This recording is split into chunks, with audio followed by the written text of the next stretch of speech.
ईसाइयत एक कौम है जो हजरत ईसा अलैहिस्सलाम पर ईमान लाई और उनसे पहले के अंबिया इकराम पर ईमान लाई। इनके अलावा भी कुछ दूसरे रिलीजन पाए गए दुनिया में, जैसे बुद्ध मत है, आज उसके मानने वालों को बुद्धिस्ट कहा जाता है, बुद्धिज्म। इनके अलावा एक जरदश्ती मजहब था ईरान का, पारसी जिनको आज हम कहते हैं। ये पारसी मजहब भी बड़ा पुराना है, आग के पुजारी थे, मजूसी थे, और इनका बानी जरदश्त था। ये दुनिया के बड़े मज़ाहिब का जिक्र कर रहा हूं, यहूदियत, ईसाइयत, बुद्ध मत, पारसी, और उसके अलावा एक और बड़ा मजहब हिंदू मत है, जिनको आज हम रोजाना देख भी रहे हैं, और हम जिस मुल्क में हैं यहाँ वो कसरत से हैं, हिंदू मत। इन तमाम मज़ाहिब से मैं आज साबित करूंगा कि इन सब की किताबों में मेरे नबी का जिक्र आया है, जिसके मुतालिक ये खुद आज तक पढ़ नहीं पाते या पढ़ करके जानबूझ के छुपा लेते हैं। अगर थोड़ा बहुत शुद्ध बुद्ध रखता हो कोई भी यहूदी या ईसाई या हिंदू या पारसी या बुद्ध, मैं उसको दावत सुखन दूंगा कि जाकर फिर से वेरिफिकेशन कर लेना मेरी बातों को, आया हमारी किताबों में ये बातें हैं, और अगर हैं तो हमारे पंडितों ने छुपाया क्यों है, और अगर हैं तो हमें क्या करना चाहिए। मैं शुरू से चलता हूं। यहूदी जो मजहब है, नाम जो है आप यहूदी सुनते हैं, ये दरअसल हजरत याकूब अलैहिस्सलाम के 12 बेटे थे, उनमें से बड़े बेटे का नाम यहूदा था। याकूब अलैहिस्सलाम नबी हैं अल्लाह के, जिनका नाम इब्रानी जुबान में इज़राइल है, इसराइल। उनके बेटों को बनी इसराइल कहते हैं। वो 12 बेटे थे याकूब अलैहिस्सलाम के, उन्हीं में से एक बड़े बेटे यहूदा थे, या बीच में कोई एक बेटे का नाम यहूदा था। उसी नाम से जो भी बनी इसराइल होता उसे यहूदी कहा जाने लगा। यहूदी एक कौम का नाम हो गया। वो अब उसको इंग्लिश में ज्यूज कहते हैं आज, ज्यूज। ये दुनिया की शरीर कौम है, बड़ी शरीर कौम है। पहले ये लोगों ने नबियों का कत्ल किया है इनके बारे में, क्योंकि मैं वही बातें कर रहा हूं जो कुरान कह रहा है। अगर आप कहेंगे बहुत कट्टरपंथी हो जाएगी तो फिर कुरान को भी बंद करना पड़ेगा। कुरान कहता है यक़्तुलून नबिय्यीन बिग़ैरि हक़, ये ना हक नबियों का कत्ल करते थे। जब कुरान उनकी बातें बयान कर रहा है तो मैं क्यों ना बयान करूं। ये शरीर कौम थे, हक बात को कभी तस्लीम नहीं करते थे। बहरहाल ज़करिया अलैहिस्सलाम के कातिल ये हैं, यहया अलैहिस्सलाम के कातिल ये हैं, और ईसा अलैहिस्सलाम को सूली पर चढ़ाने के सारे बंदोबस्त इन्हीं ने किया। ये बात मुझसे नहीं, ईसाइयों से जाके पूछ लो, उनसे पूछना जीसस को कौन सूली पर चढ़ाया था। जबकि हमारा अकीदा है कि ईसा अलैहिस्सलाम को सूली नहीं दी गई, हमारा अकीदा कुरान से साबित है, उस पर मैं बाद में गुफ्तगू करता हूं। लेकिन ये यहूदी कौम बड़ी पुरानी है, याकूब अलैहिस्सलाम से चल रही है, ठीक है, काफी पुरानी। ये मानते किस किताब को? किसी भी दीन को, किसी भी मजहब से हमको अगर बात करना है तो उसकी जो मुकद्दस किताब है उसी से बात करना।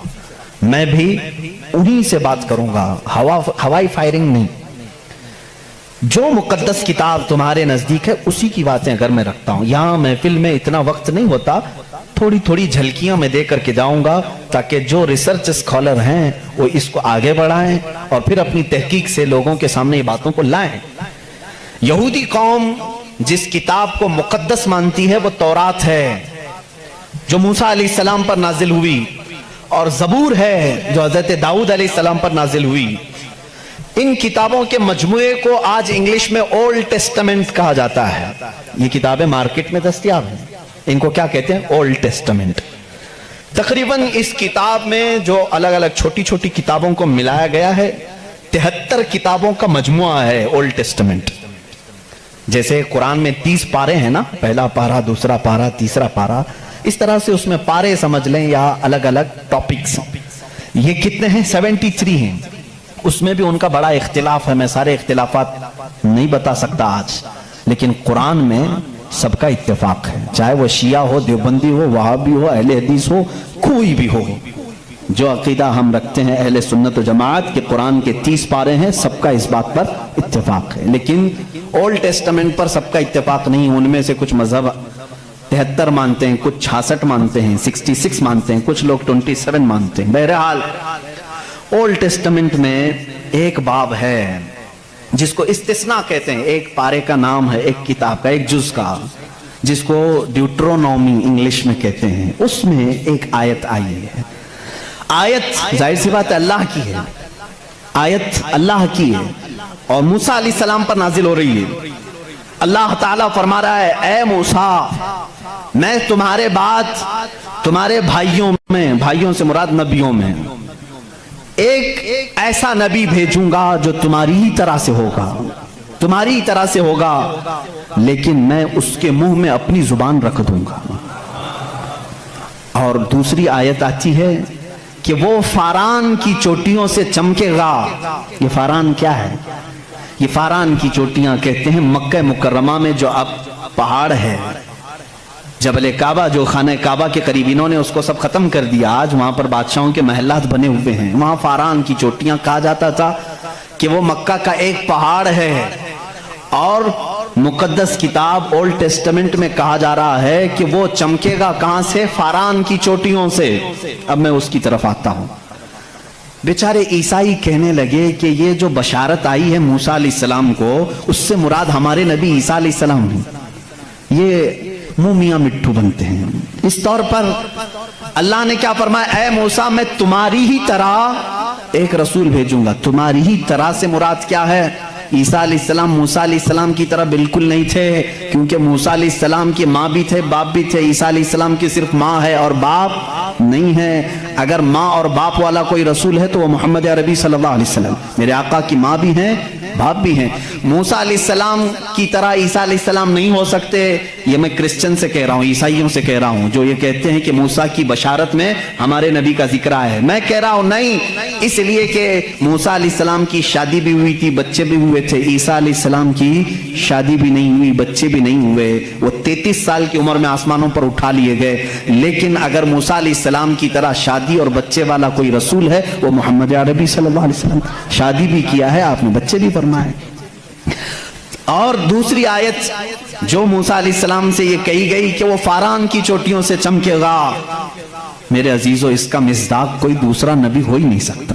میں آپ کو تاریخ بتاؤں، فاران کہاں ہے؟ مکہ میں ہے۔ آدم علیہ السلام سے لے کر حضور اکرم صلی اللہ تعالیٰ علیہ وسلم تک 1,24,000 کم و بیش نبی آئے، لیکن ان میں سے ایک بھی نبی مکہ میں نہیں پیدا ہوئے سوائے محمد رسول اللہ۔ کوئی نبی مکہ میں نہیں پیدا ہوئے، صرف محمد عربی صلی اللہ علیہ وسلم۔ میرے آقا صلی اللہ علیہ وسلم 40 سال تک مکہ مکرمہ میں خاموش رہے، اپنے اخلاق و کردار کو اظہار کرتے ہوئے، لیکن 40 سال کی عمر کے بعد جب اللہ کی وحی آئی، قرآن کی آیتیں آئی، تو سب سے پہلے میرے آقا صلی اللہ علیہ وسلم نے پورے مکہ والوں کو ایک دعوت دے کر جمع کیا تھا۔ کہاں جمع کیا؟ یہی فاران کی چوٹیوں میں۔ یہ پہلا مجمع ہے، پہلا جلسہ ہے میرے آقا کا۔ اسی جلسے میں میرے آقا نے سب سے پہلی مرتبہ یہ اعلان کیا، اے مکہ والو، میں محمد اللہ کا آخری رسول ہوں۔ حضور اکرم صلی اللہ تعالیٰ علیہ وسلم کا یہ فرمان عالی شان ہی، جس کو موسیٰ علیہ السلام کی تورات میں کہا گیا کہ وہ فاران کی چوٹیوں سے چمکے گا، الحمدللہ وہ رسول فاران کی چوٹیوں سے جو چمکا وہ آج تک چمک رہا ہے۔ چمک تجھ سے پاتے ہیں سب پانے والے، میرا دل بھی چمکا دے چمکانے والے، برستا نہیں دیکھ کر ابر رحمت، بدوں پر بھی برسا دے برسانے والے۔ یا رسول اللہ، میں مجرم ہوں آقا، مجھے ساتھ لے لو کہ رستے میں ہیں جا بجا تھانے والے۔ ہمارے